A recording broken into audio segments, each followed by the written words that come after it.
So I have a slightly different view on business. I look at business as a vehicle for personal development. And so to me, I look at business as a mirror of the sort of internal work that you're doing. I ask myself, I ask my clients every day, who do you need to become to get your business to the next level? And so for me, it's not about a number.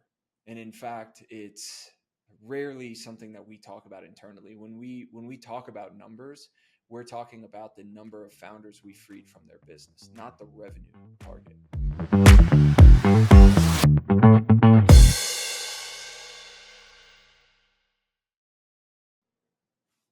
Okay, Brian, if you could tell us a little bit about yourself, your name, your company, and what you do and how you serve. Yeah, I'm Brian Smith. You can find me online as S. Brian Smith, and I run Strategy Ladders. We are a holistic consultancy that helps founders of B2B service businesses scale and exit their business. Fantastic. Okay, question number one. And this is a mindset question. How have you evaluated either continuing on a bootstrap journey versus raising capital? And walk us through your mindset and the decisions you've made along the journey as an entrepreneur to either remain bootstrapped or to raise capital, and why.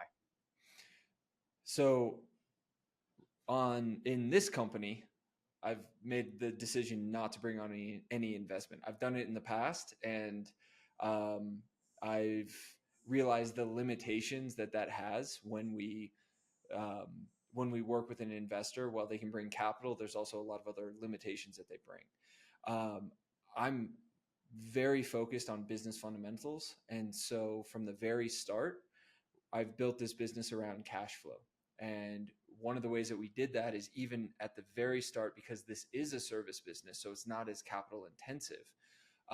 I started out also by leveraging my personal brand. And over the last year or so, we've transitioned from it being more of a personal brand to a company brand. But these are all ways that we've been able to start with very little money, leverage the resources that I had personally, and then build up over time. Fantastic. Second to that, what would have been some of the pitfalls and challenges then that you would advise founders? And you and I both come from a services world, maybe even tech-enabled service. What are some of the pitfalls and challenges you saw happen after you took capital? So honeymoon period's over, capital's in your bank account. What has been, describe some of those limitations. So I think you have to be very careful who the capital comes from, because quite often you have people who are,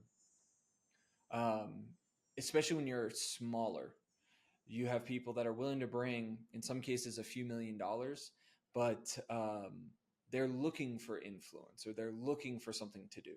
And that was one of the things that I fell into. So these days, one of the things that I advise the companies that I work with is, if you're going to bring in any sort of outside capital, it needs to have some strategic aspect to it. They either need to, oftentimes we're seeing people take investment from a strategic vendor or strategic partner that then allows them both to grow more rapidly and leverage one another's services, or somebody who has strategic insight or connections that can open doors for you. If you're not getting that, oftentimes the risks are just a little bit too great. And in particular, those folks that are taking venture capital or other sources of funding, the thing that can happen, especially if you start out bootstrapping, you realize that all of a sudden you're being pushed into a realm where you're no longer really focused on business fundamentals. So if you can't get to the next round, you don't really have a business any longer. Yeah. You catch yourself chasing, you end up chasing a dream. So your cost customer acquisition over lifetime value, or your customer payback period, or your gross margin, something suffers dramatically. And the net result of that usually is profits. Then you can't find the next round. And now you are cash poor. Margins have been eroded, and or you're not profitable, and you're also trying to chase the next round. Yeah. And in a service business, I'll add real quick that especially in B2B service, There's rarely a time where you truly will need outside capital. We're seeing clients grow at sometimes 5+X year over year, and they're able to do it without outside investment. And quite typically, what people are using investment for is a lack of actual real strategy to grow the business. Yeah. And So, yeah. I totally agree. Your optionality, I mean, one of your very first levers you can pull is assuming you have any sort of price elasticity, raise prices, Yep. right? And or look at the denominator. That's the world I come from.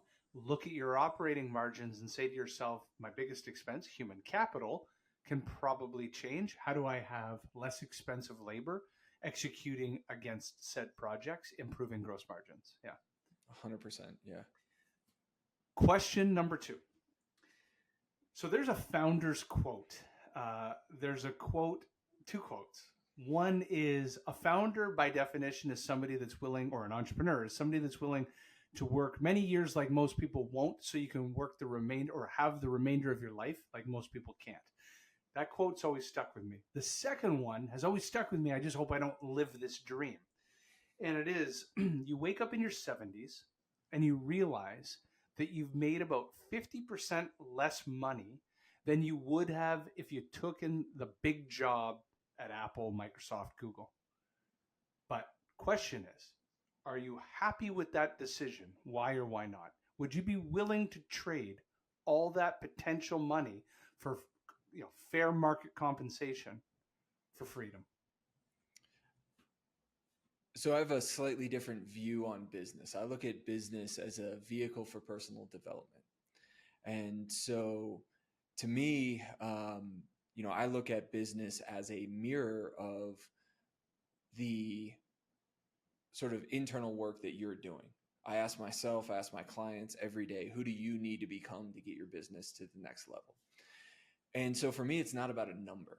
And in fact, it's rarely something that we talk about internally. When we talk about numbers, we're talking about the number of founders we freed from their business, not the revenue target. And because of that, what we're able to do is really operate from a values-driven perspective. So for me, this is not about, if we set a goal, which I have a somewhat controversial view that I think goals are not good for personal development. They're a good leadership tool because they communicate your values externally. But if we were to say going from here in Mexico City to LA, that's our target, we would start thinking about, okay, do we need a plane? Do we need a car? And we'd be aiming for LA. But if instead we said, you know what, we know that our compass is telling us we have to go in that direction as far as we possibly can, we might end up in a completely different galaxy. And so for me, this is all about every day showing up, doing the work, and pushing myself in a way that I would never be able to get pushed if I was an employee somewhere. And so it's truly, my life journey is just happens to be in business here. So it really isn't about the money at all. It's about the impact, it's about the personal growth, and it's about adhering to my own values. So the type of founders you're typically working with, if I were to visualize it, they've surpassed at the bottom rung of Maslow's hierarchy of needs: food, water, shelter. They're way more up at self-gratitude, self-actualization, impact, meaning for their life. And that sort of self-fulfillment becomes the looking back on their lives, the piece that is, they hope to have no regrets. Am I kind of summarizing that? Somewhat, yeah. I mean, first of all, would you want a leader that was leading from any other place? So when we're working with leaders, part of what we're doing is leadership development. But, I think that a big portion of, so if you think about leading a company and your own company, a huge part of what you're doing is trying to build a team that makes decisions that you can stand behind. And your values are simply the way that you describe how you make a good decision and what a good decision is to you. So if you're not living and expressing those values fully, you're never going to build a team behind you that is going to follow your guidance and be able to operate independent of you. So this focus on values is incredibly important for a founder-led company, because if you're not doing that, and this is also where investors come in, because as soon as you introduce an investor, now they can influence the way that you're leading the company, and sometimes pull you out of that central focus of your own values. And that is where your leadership is diminished as well. So we're working with, we define it a little bit differently. There's, in my decade and a half of working with founders, we found that there's four main motivations of founders. You have prestige, money, time, and passion. And passion is probably the least understood, because anybody that says that they're in business because they're passionate about business is lying to you and lying to themselves. Yeah, Passion is, you woke up to build a cybersecurity company. exactly. Passion is the guy who is running the surf camp so that he can be in the water surfing every single day because he's truly passionate about surfing. Prestige is something that we see all the time, and there's plenty of people out there that, I've got buddies who have 6-figure personal branding budgets a month, because to them it's more important that they're throwing the pitch at the Dodgers game than it is that their business is actually as profitable as it could be. But the area that we really work is the founders that are somewhere between time and money. And within that is where we identify lifestyle. But we're working with high potential, highly motivated entrepreneurs that aren't in it just for money and aren't in it just for prestige. And we say no to a lot of people who are just purely focused on those areas, because these are the people that want to go make a difference in their life. And quite often it's that they're really in it to make a difference in the lives of their team, their customers, and everyone else. It's funny that you mentioned, when you were talking about the surf camp type of entrepreneur, I often think of the story, and I don't know where I got this story from. Maybe it's from a movie, but you've heard about that concept of the rich man encounters the fisherman on the beach. Have you ever heard that kind of story? Not only have I heard it, I've got a real life version of that for you. I'd love it. Just please tell it, and tell it so those in the audience who've never heard the rich man and the fisherman, I'll tell very quickly, and I'll tell this story, and this will put context to it. And I can see how, what we're going to do, Brian. This is actually going to be its own standalone episode. Which is great, because usually we're putting this in Founder Series. I'm just telling everybody that's listening, this is now its own episode. This is good. Awesome. But every year I go to a heli ski trip in British Columbia. It's a place called Baldface. So we heli up, and we live at the top of the mountain for a week, 48 CEOs, and we go heli and cat skiing. I'll remember this for the rest of my life. We're on day 2, last year or the year before. And all of my cat, there's 12 of us in a cat, are now at the top of our run. And our guide needs to go down and do an avalanche control test. So he slips down, he starts probing and shoveling and testing the depth of the snow. It is pin drop quiet. We are truly in the middle of nowhere, only available on satellite phones. And none of us are talking for about 60 seconds to 120 seconds, like dead quiet. And one of the founders turns to us and says, "You know what's crazy, guys? We save our money all year. This trip's about $10,000. We save all year to come for this 1 week to be together. And this guy gets to do this every day of the year. What suckers are we? Like, we think we're working all year to save the 10 grand to go on this trip just to be the fisherman who actually gets to do it every day." Yep. That's, I've had same realizations. I was actually in this, it's almost an exact parallel of the fisherman story. I was fishing. I'm not going to reveal this tiny town in Mexico because I don't want people going there. But my fisherman is a 4th generation fisherman from this town, and he's got a super ponga, which is, an open hulled boat, maybe a little over 3 meters long, maybe 4 meters long, with the center console. So it's him, and he'd only take 2 people with him. We would catch marlin that were longer than the boat was wide, having to tackle the things in the boat. And so I brought a buddy one day. He's originally from Italy, but he's an advertising exec in New York, and he was living down in La Paz where we were at the time. And he starts going out and fishing with this guide on a regular basis. And then one day he shows me the social media and all of the other stuff he's created for them because he wants to help them get more work. And he takes it to our fisherman, his name's Yoni, and shows it to Yoni. And I won't repeat the exact words that Yoni said, but he basically said, "What am I going to do with this?" And my buddy was telling him, "Well, now we can get you booked every single day, and we can bring."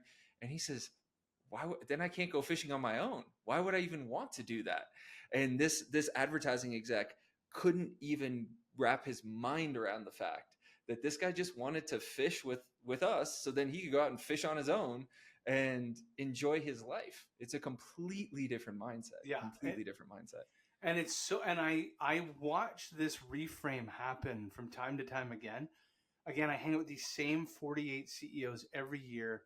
We go on these big ski trip excursions, and there will be slowly, each one will have these reflections that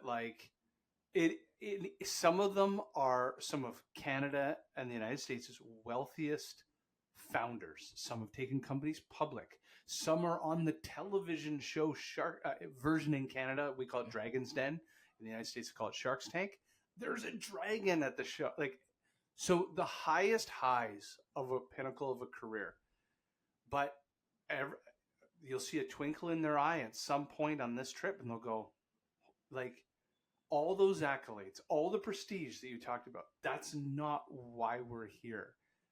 We're here because the downhill skiing or extreme skiing is the first principle of our lives. And if we could just do more of that, we'd be happy. And we do all these other things just to be able to do it in this little crack of our lives, to be able to do this. And it's unfortunate because all I really wish I was doing was extreme skiing. Yeah. So. I think that's an oversimplification though, because when you look at it, there's a lot of different ways that we like to be challenged. And so as somebody, I was a former wilderness EMT. I used to guide backcountry, search and rescue. I was a safety boater in whitewater. And, there comes a point where you also want to be intellectually challenged in a different way. Good point. And so I think, this is where it goes back to values and being aligned in your values and understanding that maybe I'm getting caught up in somebody else's vision of success when I'm pursuing this prestige or this growth to quite the extent I'm taking it. And instead, I want to look more at the other values that I hold important, the adventure, the, experiencing the outdoors, things like that, the physical, how good is it when you go out and actually do some physical labor? You're in front of a computer all the time, but you go and you feel like you've accomplished something. Yeah. Yeah. But having that mix, and I think that's one of the beauties of being a founder, right?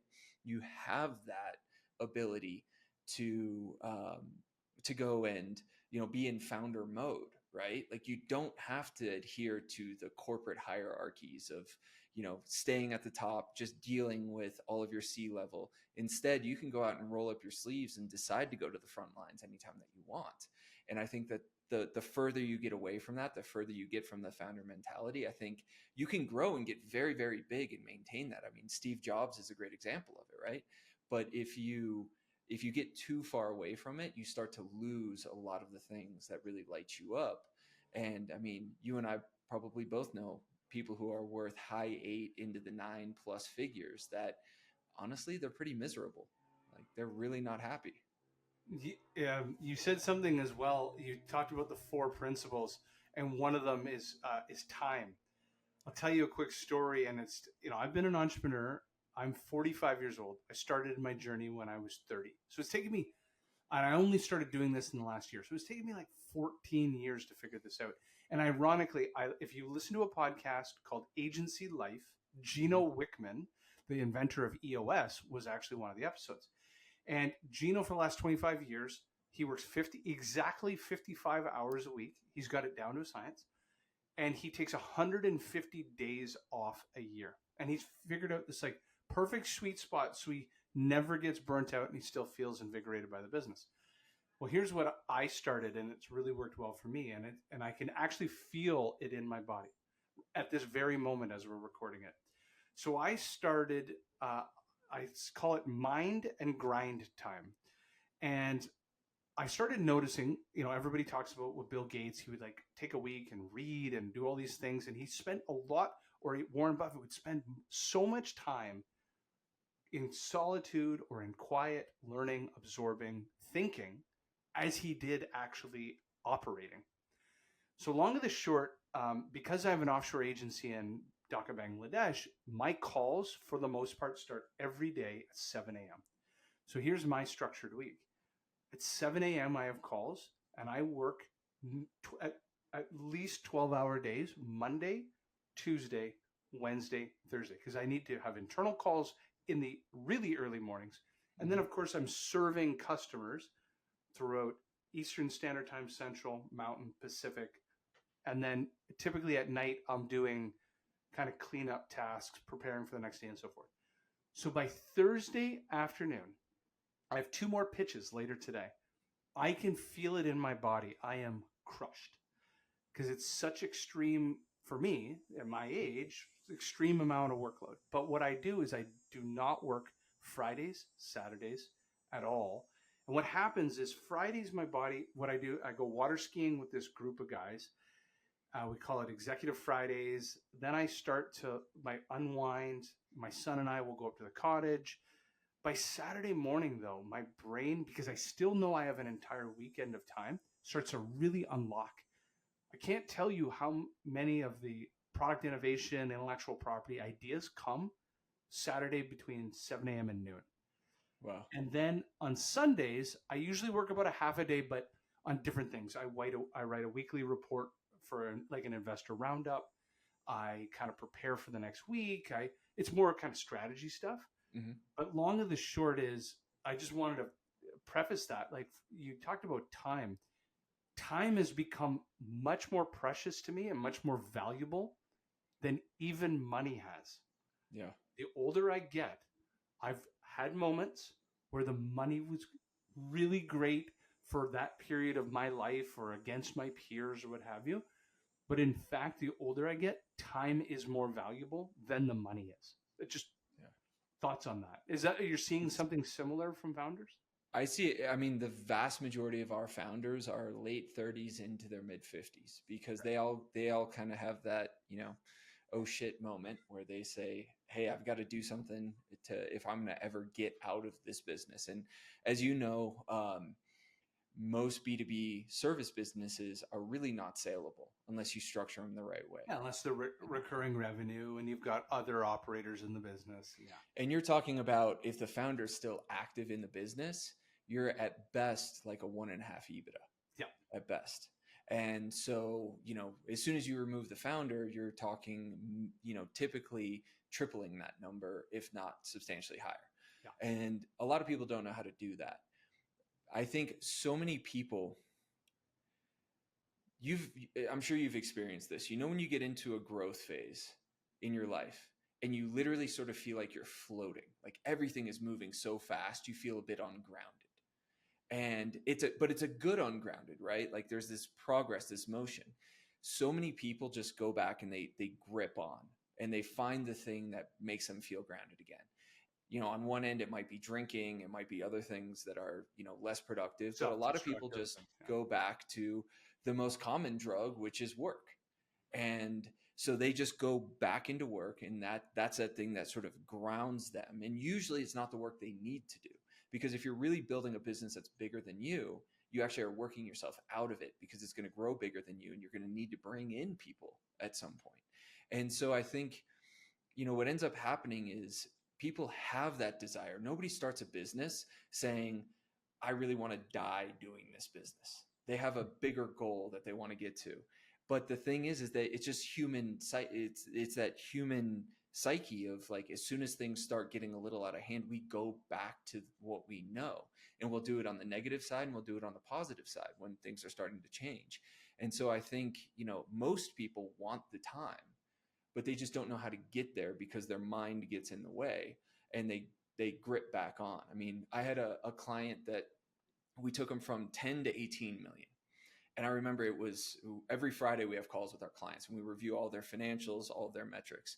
My next call with him was on Tuesday. Between Friday, which was the week that they crossed 18 million, to Tuesday, he fired his entire bookkeeping team, 3 people. And I was like, what are you doing? Like, what happened? I'm thinking that he caught him stealing money, something like that. He said, no, we have so much money going through the business now. I need to see where it's all going. And that was an example of somebody like just self-sabotaging, like creating total work. Exactly. And you see that time and time and time again. And so people, while they want to grow in that way, we call it filters in our business, because there's these filters that people just have a lot of trouble getting through. And if you can't get through that filter, you're going to get stuck. And that's what happens to most of these founders. And that's why they get stuck spending so much time working. Another one is, we talk about the rule of 20. And you'll see this in a lot of businesses, especially B2B service businesses. They max out at about 20 employees, because to get past 20 employees, you can no longer use leadership. You have to actually employ management. So they don't take the time to learn how to manage. It's like, think about, you could invite up to about 20 people to a dinner and they're all going to self-organize, right? But if you invite 40, 50, 70, now you actually have to plan it out. Yeah. This has been fantastic. I can't wait for this episode to come out. Brian, how do people get a hold of you? What's an ideal customer profile for you, for anybody listening to this? So we work with 7 to low 8-figure B2B service businesses to help the founders scale and ultimately get out of the business. And that either means sometimes selling the business, some of them retain it, other ones decide to move into an acquisition phase. And that includes everything from agencies to virtual restaurant companies. One of the largest events companies in Australia is one of our clients as well. And we work worldwide. But if you want to find us, best ways are strategyladders.com, or you can look me up on LinkedIn. I'm very active there, S. Brian Smith. I think I might be the only one. So, yeah. This is fantastic. Thank you so much for being on Outsource to Profits. Thank you so much. Thanks, Jamie.